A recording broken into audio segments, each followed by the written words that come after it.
Bonjour chers étudiants et bienvenue dans ce chapitre 7 du cours de création publicitaire. Alors, j'espère que vous avez passé une bonne fête de Tabaski.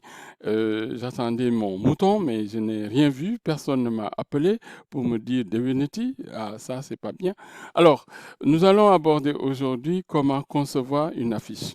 Alors, après avoir vu la semaine dernière, dans les chapitres surtout 6, comment on établit le brief de l'annonceur et comment on écrit, on fait la copie stratégie.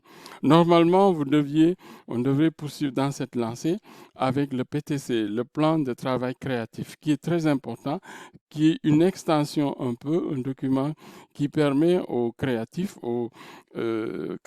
de l'agence de publicité de pouvoir mieux cerner leur travail. Alors, aujourd'hui, nous allons voir comment concevoir une affiche. Nous passons à la partie pratique de ce cours. Une affiche de publicité qui est imprimée, qu'on appelle print, et qui passe surtout dans un journal, ou bien qui est imprimée et qui passe sur les panneaux publicitaires que l'on applique dans un lieu public, sur un support adapté, et qui doit respecter les caractéristiques suivantes.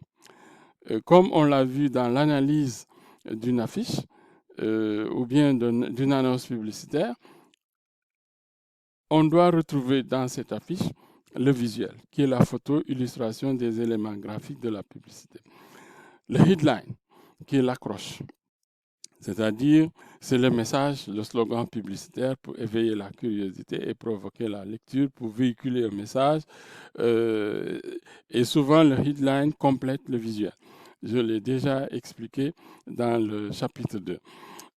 La body copy, qui est la partie texte qui décrit les caractéristiques d'une offre ou d'un produit. Alors, ça, c'est très, très important de savoir cela. Ça, c'est juste des rappels. Le call to action sur lequel on n'a pas beaucoup parlé, le call to action qui est une formulation incitant le contact, qui rappelle aussi l'adresse, le numéro, comment contacter l'annonceur pour acheter le produit. Ça, c'est valable aussi sur la publicité, surtout digitale. Le pack shot, qui est une photo en gros plan du produit. La baseline, qui est la signature, la phrase qui ponctue ou annonce la publicitaire et qui est très proche du logo. Et le logo, qui est une représentation graphique de la marque ou de l'entreprise et qui est utilisée sur les différents supports de communication et tout au long des campagnes de publicité qui sont programmées. Alors, comment doit-on faire pour faire une affiche? La première des choses, c'est de savoir écrire. Écrire un contenu qui est convaincant pour les clients. Alors, euh, souvent, quelqu'un disait que les gens jugent les livres par leur couverture. Nous pouvons avoir le meilleur produit, la meilleure qualité, le, le, mais si nous le présentons d'une manière moyenne, il sera perçu comme moyen. Si nous le présentons de manière créative et professionnelle, alors nous en infuserons les différentes qualités désirées. Alors, ça c'est très très important. Le problème tel qu'il est présenté ici, c'est simple. Vous pouvez avoir le meilleur produit au monde sur le plan qualité, sur le plan de l'apport que ça peut apporter, par exemple, aux, aux clients. Mais si on ne fait pas une bonne publicité de ça, on n'en parle pas, comment les gens pourront savoir que ce produit est de bonne qualité ou leur apporte quelque chose? Ça, il faut le savoir. Alors, donc, l'élément important dans tout ça, c'est de savoir, c'est la communication. Comment on doit faire pour écrire le texte. Au niveau du headline, il faut se concentrer d'abord sur le headline. Les éléments textuels du headline. Le headline doit accrocher, attirer l'attention.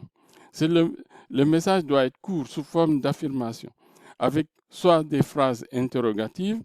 Et il faut pouvoir décrire aussi le produit susciter l'intérêt du lecteur ou bien de l'auditeur ou bien du téléspectateur qui veut acheter, en énumérant tous les détails qui font la particularité du produit. Il faut utiliser des verbes au présent, de l'indicatif, troisième personne, adjectif qualificatif, les superlatifs, et faire une argumentation qui va provoquer le désir de posséder le produit. Une mise en valeur des avantages du produit, son côté exceptionnel, et voilà. Il faut utiliser aussi des mots de liaison, faire une conclusion qui va déclencher l'achat. Le slogan donc doit être court, facile à retenir, et l'image doit renforcer chacun de ces aspects. Donc, vous voyez, donc pour réussir à faire un texte publicitaire, il y a toutes ces données-là qu'on peut retrouver ici sur cette image qui représente le cerveau. Vous avez, comme je l'ai dit au début, les headlines, l'accroche. Après, les phrases, l'accroche, la description du produit, le slogan, l'image, l'argumentation. Tout ça doit pouvoir contribuer à faire un message qui a de l'impact. Et ça, c'est très, très important. Et donc, au moment où vous allez préparer votre affiche et préparer votre texte, parce que vous allez le faire dans le cadre d'un TD et de l'examen, il va falloir respecter cet ordre. Il faut trouver l'accroche, le headline, décrire le produit, trouver une image, donner une argumentation qui va accrocher et susciter, un slogan qui peut servir de baseline et une conclusion. Ça, c'est très important. Donc, le texte publicitaire doit être composé de tous ces éléments-là. 1, 2, 3, 4, 5, 6, 7. 7 éléments indispensables. Alors, autre chose importante, une formule efficace pour composer un titre. Il ne s'agit pas d'avoir le don de l'écriture, mais il existe aussi des techniques pour vous aider à écrire un texte publicitaire avec succès.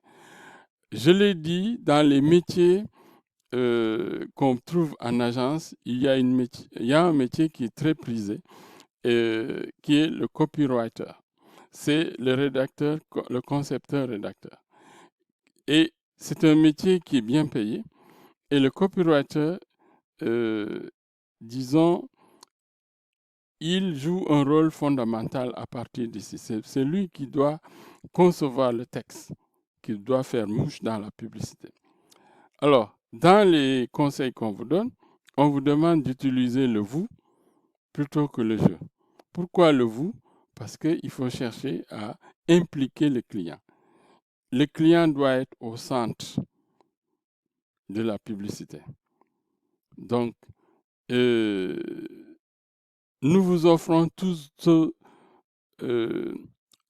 par exemple, au lieu de dire nous vous offrons tout ce dont vous avez besoin pour votre activité, dites plutôt tout ce dont vous avez besoin pour votre activité, nous vous l'offrons. Alors, ça c'est très très important. Évitez les mots étrangers et les mots qui sont trop longs. Les mots étrangers, sauf si ces mots, la cible connaît ces mots-là. Par exemple, le fait de dire week-end, c'est un mot qui est très connu des Sénégalais et qu'on accepte dans la langue française. Par contre, si c'est un mot qui n'est pas fréquemment utilisé dans la langue, il faut essayer de voir si la cible l'utilise, la cible de votre publicité connaît bien ce mot-là. Posez des questions. Poser des questions aussi, c'est important parce que quand vous posez une question, il faut répondre parce qu'il s'agit de jouer, de faire un jeu. Hein. Quand je dis vous avez un problème, nous avons la solution. OK? On essaie d'impliquer aussi en posant les questions, on met au centre le client. Pas de fioritures ni de complications. Par exemple, les passages qui sont trop théoriques dans une publicité ça fatigue le lecteur, ça fatigue l'auditeur, ça fatigue aussi le téléspectateur. Donc, essayez d'être simple. Hein. Il vaut mieux éviter les fioritures inutiles comme bienvenue ou chez nous, le client est roi. Bon, non, ces formules vides de sens ne contribuent pas à faire avancer le message. Il faut rédiger de manière concrète. Les formules concrètes doivent être privilégiées. Hein. Donc, et ça, c'est très, très important, plutôt que d'utiliser des formules qui sont compliquées ou qui n'apportent rien à la cible. Il faut vérifier dans le dictionnaire. Il est important de respecter les règles de grammaire et d'orthographe. Rien n'est plus pénible de lire, par exemple, un texte sur un panneau publicitaire et de voir qu'il y a plein de fautes de français. Hein. Il faut corriger cela. Même si c'est écrit en Wolof, parfois, c'est plein de fautes. La manière de s'exprimer en Wolof, qui est courante, on veut le transposer le plus souvent dans les affiches et parfois, ça ne passe pas. Restez toujours positif parce que les formulations négatives doivent être évitées. Par exemple, dans une publicité, il faut éviter de présenter les inconvénients d'un produit. Hein, ça va contribuer à démotiver le client. Les points les plus importants pour rédiger un texte publicitaire, c'est d'être bref, précis, simple, centrer l'objectif sur les maîtres mots ou sur le client et surtout évoquer les attentes du client et s'adresser directement à lui. Prendre en compte ses émotions, ainsi de suite.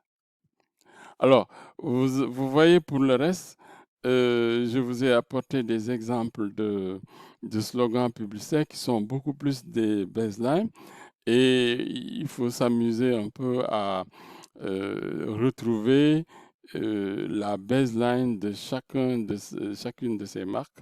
Venez vous, par exemple, dans le 1C,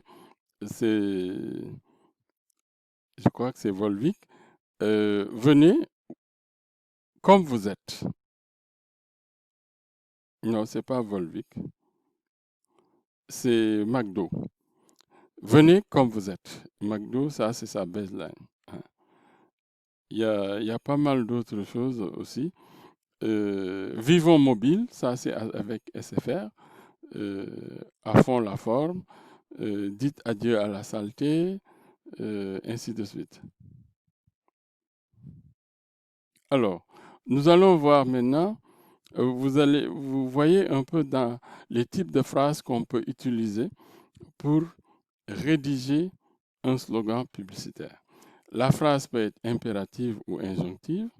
Vivons mobile, réveillez le lion qui est en vous, dites adieu à la saleté, venez comme vous êtes, ou bien la phrase peut être une phrase nominale, c'est-à-dire effet produit, le slogan de la forme nominale permet surtout d'avoir un message court et qui a